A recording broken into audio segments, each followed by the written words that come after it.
The Great Pyramid of Giza apex capstone was made of ELECTRUM in order to conduct electricity and energy. Now, from the 10th Sumerian tablet, the Anunnaki describe how they built the pyramids. And concerning, for example, one of the pyramids, because we know that there's pyramids all over the world, the passage of the tablet explains how the Anunnaki used their tools of power to cut and put in place massive stone blocks. Erecting pyramids was probably a small effort to them, and as a result, we have already discovered thousands all over the planet. The Great Pyramid was built to have galleries and chambers for pulsating crystals. But what was on the apex? Quote, when this artful peak to the heavens rose, to place upon it the capstone, the leaders were invited. Of ELECTRUM, an admixture by Gibil, another son of Enki, in charge with metallurgy and making of magical artifacts, fashioned was the apex stone made. So it was an admixture, they said. The sunlight to the horizon it reflected by night, like a pillar of fire it was, the power of all the crystals to the heavens in a beam it focused.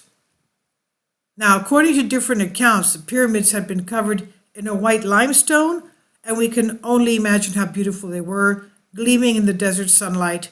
Marcus Antonius, the Roman politician in general, described the Great Pyramid more than 2,000 years ago as shining like a precious jewel while being visible from 100 miles off. Kindly support my Patreon account since YouTube has again demonetized my YouTube channel. The daily posts are 5 videos daily, and they are totally different from what I have on my YouTube channel. Thank you so much for your support and that you find all my content so interesting. You'll find the Patreon account details in the description box below. Now, what was this ELECTRUM? According to Wikipedia, ELECTRUM is a naturally occurring alloy of gold and silver with trace amounts of copper and other metals. The ancient Greeks called it gold or white gold, as opposed to refined gold.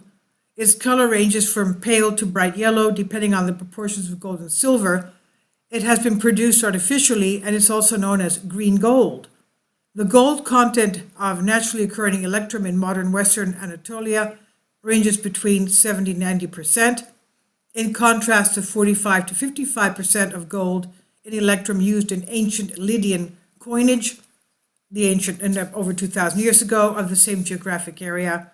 It suggests that one reason for the invention of coinage in that area was to increase the profits from seigniorage by issuing currency with a lower gold content. Now, concerning the ELECTRUM and in quartz, the ELECTRUM on quartz. ELECTRUM wires on quartz from Tertiary of Colorado, for example. The mineral is a naturally occurring solid inorganic crystalline substance having a fairly definite chemical composition. At its simplest, the mineral is naturally occurring solid chemical. There are over 4,900 named and described minerals. About 200 of them are common, 20 of them are very common. Now, elements are fundamental substance of matter composed of the same types of atoms, and at present 118 elements are known. 4 of them are still unnamed. Of these, 98 occur naturally on Earth, hydrogen to californium, and most of these occur in rocks and minerals, although some occur in very small trace amounts. Now, ELECTRUM, AuAg, is an alloy, a mix of elemental gold and silver, about 20% Ag. Most gold mineral specimens have some silver mixed in as well. ELECTRUM has a metallic luster, ranges in color from silvery to golden yellow, depending on the silver content, has a high specific gravity, it's heavier for its size, has no cleavage, and is malleable. ELECTRUM has been used as currency to make jewelry and ornaments, for drinking vessels, for coinage, and as an exterior coating for pyramids and obelisks. The earliest known coins in the Western world were minted of ELECTRUM and it remained popular for coinage until about 350 BC. So electrum was used on top of pyramids and obelisks. According to Chem Europe, and I'll leave a link below for you for this, the history of electrum is mentioned in an expedition sent by Pharaoh Sahure of the 5th dynasty of Egypt. Electrum is referred to 3 times in the Holy Bible. In all 3 instances, it's used to describe a type of glow seen by the prophet Ezekiel in his visions, Ezekiel chapter 1 verse 4 and 27 and chapter 8 verse 2. Electrum is believed to have been used in coins about 600 BC in Lydia of Asia Minor under the reign of Alyattes II, and electrum was much better for coinage than gold, mostly because it was harder and more durable. Also, because of techniques for refining gold were not widespread at the time.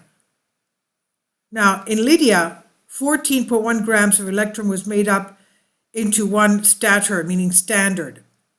Now, because of the variety of electrum's composition, it was rather difficult to determine the exact worth of each coin. Widespread trading was somewhat hampered by this, and as a foreign merchant would offer a rather poor rate on local electrum coin.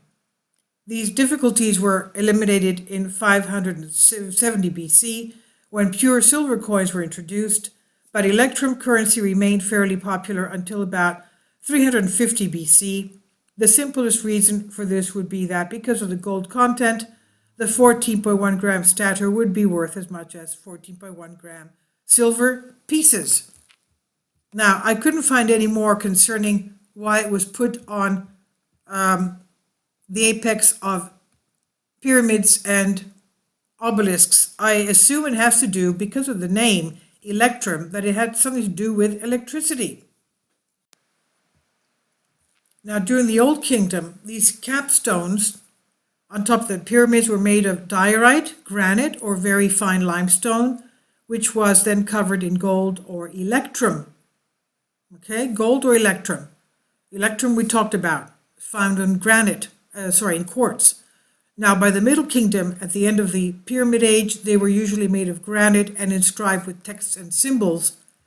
Few of any pyramids have actually been found sitting atop of a pyramid, that is capstones, though a number of them have been unearthed over the years.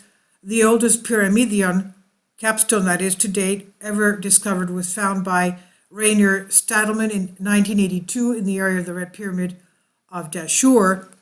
The Red Pyramid is actually the oldest example of successful true pyramid, and its pyramidion, the capstone that is, was made of fine white Tura limestone and is uninscribed and undecorated, as were the pyramids at the time. It was discovered in fragments and has now been reconstructed. It stood about 3/4 of a meter high and is now on stand located on the east side of the Red Pyramid in Dashur. And we know that these capstones were also used 5th dynasty of the Old Kingdom. One scene depicts King Assisi standing with a staff in his hand. Blocks discovered in the causeway of the pyramid complex of Sahara at Abu Sir, also recently discovered white while preparing the site for tourist access. Now, several capstones have been discovered that date to the Middle Kingdom as well, we know.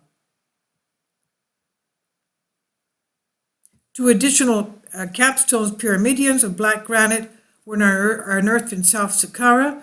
They have been associated with the unfinished and unattributed pyramid of the Middle Kingdom. That's all I could find concerning the